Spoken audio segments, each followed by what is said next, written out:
Camilla brought 20 Parker Bowleses to the coronation. To those people who'd been excluded, but nobody, let alone Kate, curtsied to Queen Camilla. What drives Kate Middleton to expel Queen Camilla from royal duties? This dramatic move follows Kate's formal complaint against Camilla, centered on issues related to Prince Harry and Meghan Markle. The decision, unprecedented in modern royal history, has intensified the ongoing royal drama and spotlighted deep fractures within the British monarchy. The expulsion not only escalates existing tensions, but also raises questions about the future of the monarchy's unity and public image. As the royal family grapples with the fallout, the incident underscores the challenges of navigating internal disputes while maintaining the institution's dignity and cohesion. The royal family's recent tensions, Prince Harry's role and actions. The news and remarks of Prince Harry have led to a media frenzy and a rift in the British royal family that few other things have in recent years. His decision to retire from the job of a senior royal and relocate to California to live with Meghan Markle was the moment, and the monarchy's world would never be the same again. The couple's January 2020 announcement to renounce their senior royal titles was unprecedented and drew a variety of reactions. Some wondered if they were ever really committed to royal duties, or if they had been pushed out too quickly and had created a rift in the family and an awkwardness with other royals. Since that time, Prince Harry has been at the center of a series of storms, typically generated by his caustic attacks on the royal family. But one of the biggest was his interview with Oprah Winfrey in March 2021. In this very public interview, Harry and Meghan make serious allegations, including racism within the royal family and that Meghan's mental health problems were not taken seriously. Such revelations were seen as an insult to the monarchy itself, fueling already volatile situation and thrusting private family matters into the public spotlight. Things didn't improve when Harry's memoir, Spare, came out in early 2023. The book was an intimate portrait of his life and his fraught relationship with his brother, Prince William, and other family members. The memoir's rush of revelations about his own life and family drama gave fuel to the fire, and the book generated huge media and public interest. The book was criticized for publishing personal grievances and the private details of the royal family's life, cementing Harry's alienation from the rest of the family. And since donning the new hat of pundit and anti-monarchy campaigner, Prince Harry has not been entirely free of his own controversies. His film and television appearances, public appearances, and interviews have been devoted to bashing the organization he once was a part of. This transformation from king to democratic dissident has been so rapid that some have been replicated by a sense of disloyalty among those who had regarded him as a royal. The coverage of personal affairs and disputes has contributed to a sense of broader tension within the royal family, and for the institution more broadly, and for those within it. The after effects of Prince Harry's actions have been seismic for the royal family, not only redrawing internal dynamics but also fueling the public's fascination. The storms that have hit this week have cast doubts over the monarchy's place in a 21st century media-focused world. The royal family's response has been to try to maintain a semblance of dignity and privacy amid public scrutiny. The trials of Prince Harry and his family reveal the complexity of royal existence and the difficulty of suffering in public spaces. Kate Middleton's perspective.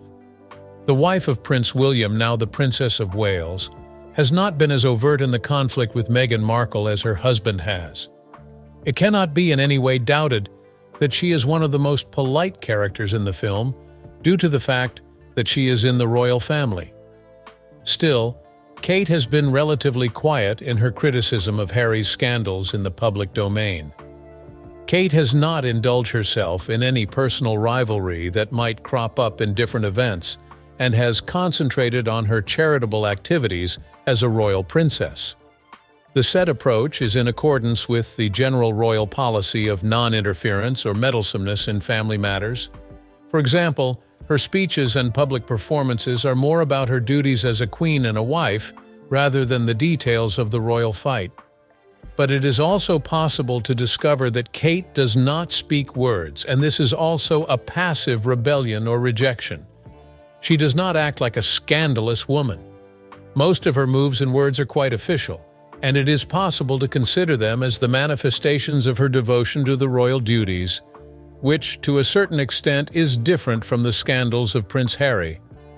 Such a position may indicate some problems in her family background, and her position in the conflict that is going on now.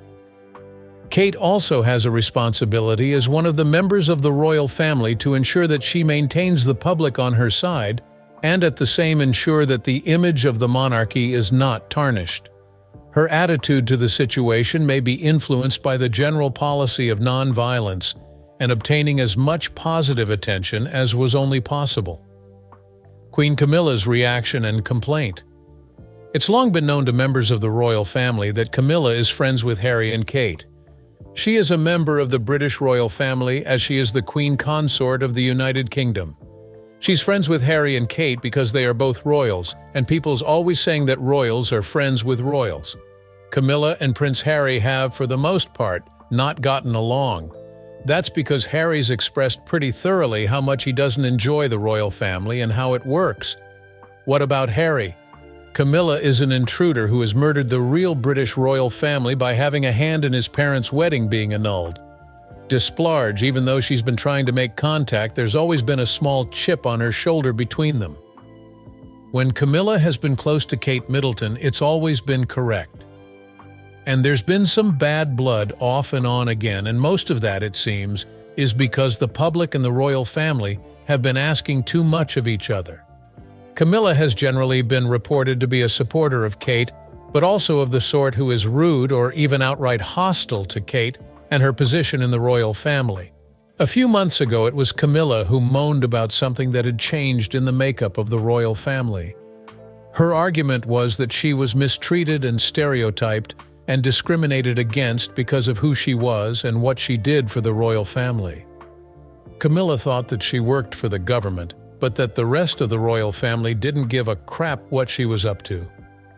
It was, for the most part, not a case of one man. Rather, it showed discord and problems with the domestic division of labor. The monarchy was dead as far as Camilla was concerned, shown by the result of her protest. It only served to create more animosity and took an already fractured family dynamic and made it even more so. Strangers have always been skilled at hiding when it comes to the looks of the royal family and how fractious it is. Or when Camilla moaned about her husband, the public saw a bit of what it's like for members of the royal family to do their jobs.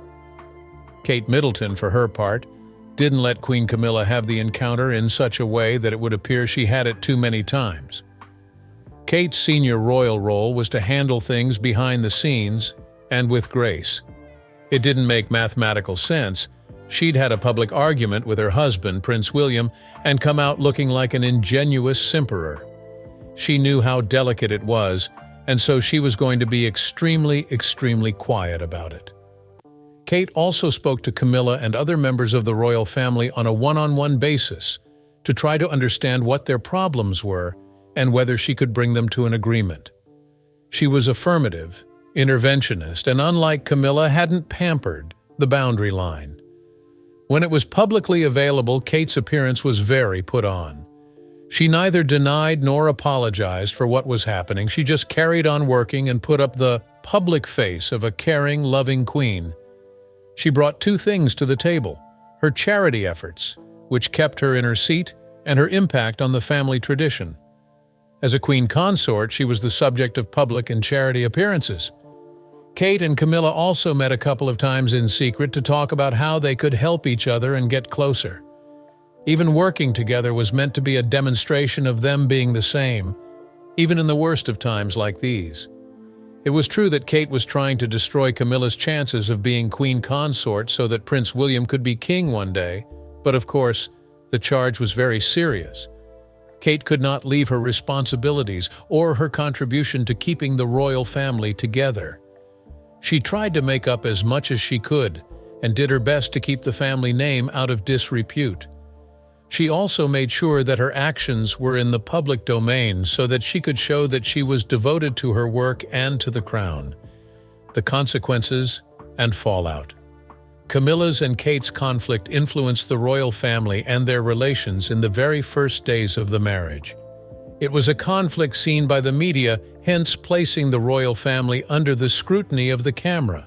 Since the family depicted unity, cultural expectations of the monarchy were altered because the public was told that the family was divided. The weakness of the monarchy in terms of internal conflict was the area where the interest of the public in royal drama was found. Internally, there was rivalry between Camilla and Kate, which was not healthy for the royal family. The stress led to changes in the way the members of the family communicated. Social events and functions became embarrassing. On the other hand, the royal parties were considered to be the perfect example of coupledom and unity, and turned into the place of confrontation. According to People, the members of the royal family did not look happy at functions like state dinners and other such functions. The conflict also affected other relations, for example, Prince William and King Charles III. William was in a fix. He had to defend his wife, Kate, and at the same time be polite to Camilla, his sister-in-law. This had the rather paradoxical effect of changing the way William and Kate engaged with other aspects of the royal functions in terms of the hierarchy of the royal family. King Charles also had to deal with both Camilla and Kate, and on the same note, he had to be the king of the monarchy. The people observed him in his bid to try and contain the situation, which put more pressure on his leadership. Functions that are normally staged to paint a picture of a united monarchy had to tread very carefully in order not to worsen things. Some of the changes were as follows. Some events are cancelled in a bid to reduce the chances of Camilla and Kate meeting, thus showing the practical aspect of the conflict in the family's calendar. Long-term implications. Therefore, it can be stated that the rivalry between Kate Middleton and Queen Camilla is going to be chronic. As for Kate Middleton, the conflict could affect her position in the royal family in several ways. Kate has played a very big role in the transformation of the image of the monarchy right from the time she was the Duchess of Cambridge up to the present time. This conflict may make her be very careful in the way she performs her duties with an aim of protecting her image, while at the same time be very picky on how she interacts with other members of the family. It could have, in the long run, resulted to a more structured and sequenced plan of her royal duties, with much more emphasis on her charitable activities and her role as a mother. Kate also could work on her relations with Camilla, as both ladies could alter their perceptions in the future. Maybe the cultivation of relationship could be attempted and made into an issue, especially in relation to their collaboration in matters relating to the royals, projects, and appearances. This evolution could alter their position in the royal family, and this could be greatly influential on their authority and recognition. For Queen Camilla, the war has brought some issues in her as the queen consort to King Charles III. They have never been good friends, and the conflict may result in a shift in the manner in which the royal work is accomplished. Camilla may need to get involved in the reconstruction of her public image and enhancement of her rank in the family. This could have been a perfect chance for her to handle it and show that she is loyal to the monarchy, which could be valuable in the future. This conflict could also be the reason for the conflict between Prince Harry and the royal family, or his persona to the public. If Harry has revealed some of the issues he has to deal with regarding his royal duties, he could view it as one of the issues of the royal family. It might change how he and his family is perceived by the public and how the two of them will be able to carry out royal duties in future.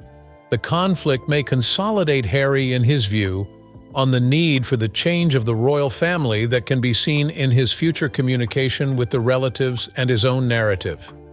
It could also change the portrayal of his interaction with the monarchy and therefore change the view of the royal family and how they work. In general, the conflict between Kate Middleton and Queen Camilla has brought a number of effects which will occur again. The first and the most obvious of these changes is therefore most apparent in the way that the royal individuals deal with the society and with other royals. The long-term implications of the situation for Kate, Camilla, and Prince Harry point to a process of adaptation and possibly change of roles within the royal family. Public and media reactions. The coverage of the conflict between Queen Camilla and Kate Middleton has been rife, and this is because the media is always fascinated by the royal family.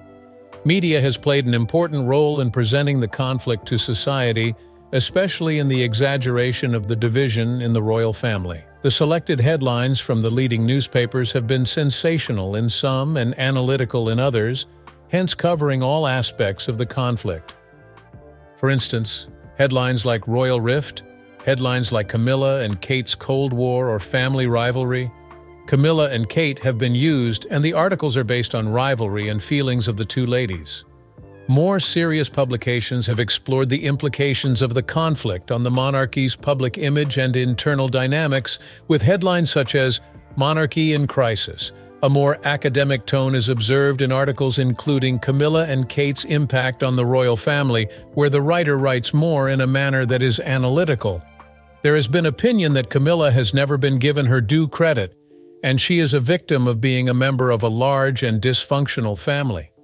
Others have noted that the conflict is centered on the royal family's future in Kate Middleton, and her status and reputation will be most impacted.